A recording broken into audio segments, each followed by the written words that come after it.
Humans are never perfectly symmetrical from right to left.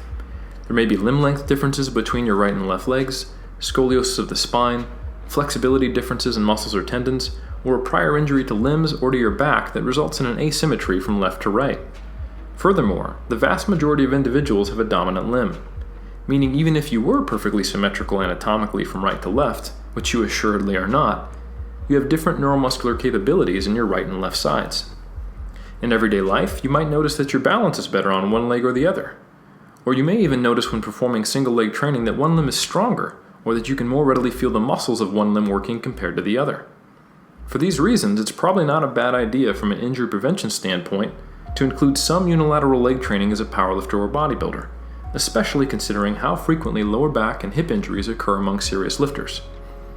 There are a large variety of single leg squat variations that you can choose from, and the choice is largely dependent upon your mobility, balance, equipment availability, space, personal preferences, and goal. One option is the step up.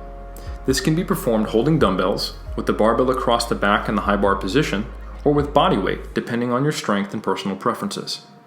The first step is to set the step. Use a hard bench or a plyo box set at the highest height where you can still maintain a neutral lumbar when viewed from the side. When performing reps, keep your arms straight and loose without allowing them to bend, and try not to lean forward into the step up. Simply press through your foot to come up evenly without changing your back angle or spine position. Also, make sure each rep fully contributes to your efforts. Don't let gravity do the work for you. Control the eccentric phase of each rep as you return to the floor. If you can't perform step-ups without controlling your balance, changing your arm or back position, or without dropping to the floor uncontrolled, reduce the load or the range of motion until you can, or choose a different exercise. The lunge, performed by stepping back or by walking, is a single leg squat variation that requires less balance than a step-up. But like a step-up, and all the variations shown in this video, it primarily trains the quadriceps and glutes. You can use either a barbell in the high bar position, a dumbbell, or body weight depending on your strength, goals, preferences, and equipment. Finally, again like the step up, you want to maintain a consistent back angle, keep the arms straight and loose, and use an appropriate range of motion. To determine the appropriate range of motion in a lunge, whether it is walking or step back, go as deep as you can under control while still being able to maintain heel contact with the floor and a neutral lumbar spine. Don't worry about whether or not your knee is in front of your toe when viewed from the side, and take steps of a comfortable, natural stride length for your body. The Bulgarian split squat is one of the most stable variations of the single leg exercises in this video. Therefore, it allows you to use a relatively heavy load.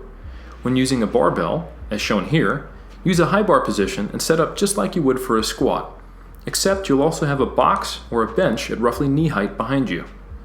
Carefully place your toes or the laces of your back foot on the bench, choosing whichever is most comfortable.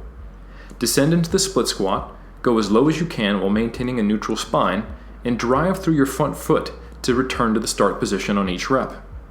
Like lunges, your range of motion and the position of the bench behind you is based on your ankle mobility, hip and lumbar mobility, and normal stride length. Maintain a flat foot, neutral spine, and experiment with the bench position until you feel comfortable. If you do choose to go heavy on this movement, make sure you have a spotter who can help re-stabilize you if you lose balance. Also, like lunges, split squats can be performed with a barbell as just shown, or with dumbbells as shown here, depending on your strength, preferences, and equipment availability. When performing this exercise with dumbbells, it is easier to make technique errors.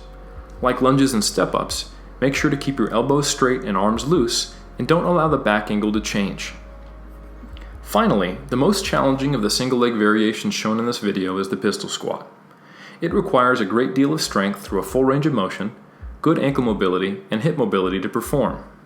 Most commonly, you'll see it performed standing flat on the floor. However, to do a full range of motion standing on the floor, you have to round your back to keep your front foot from contacting the floor, and the ankle mobility and balance required are even more extreme. A useful alternative is the pistol squat from a box. Using a box allows you to go as deep as you can without losing neutral spine, just as you would in all the exercises shown in this video, and it has less extreme ankle mobility requirements.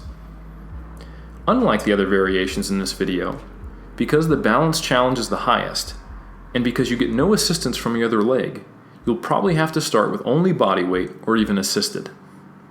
To use assistance, loop a band around a stationary object above you, like the top of a squat rack, and hold onto it as you descend into the squat, and it will give you more assistance the deeper you go. Eventually, you may be able to load this movement. The best way to load a pistol squat is to hold a dumbbell, plate, kettlebell, or medicine ball out in front of you. The reason the weight, or your arms, are held out in front of you is to provide a counterbalance, which you may find necessary to complete this movement. The choice to use a lunge, step up, split squat, or pistol squat, or another single leg variation not shown in this video for that matter, is based on your current strength levels, mobility and balance, and whether your asymmetry between legs is more apparent in the realm of strength or in the realm of neuromuscular control.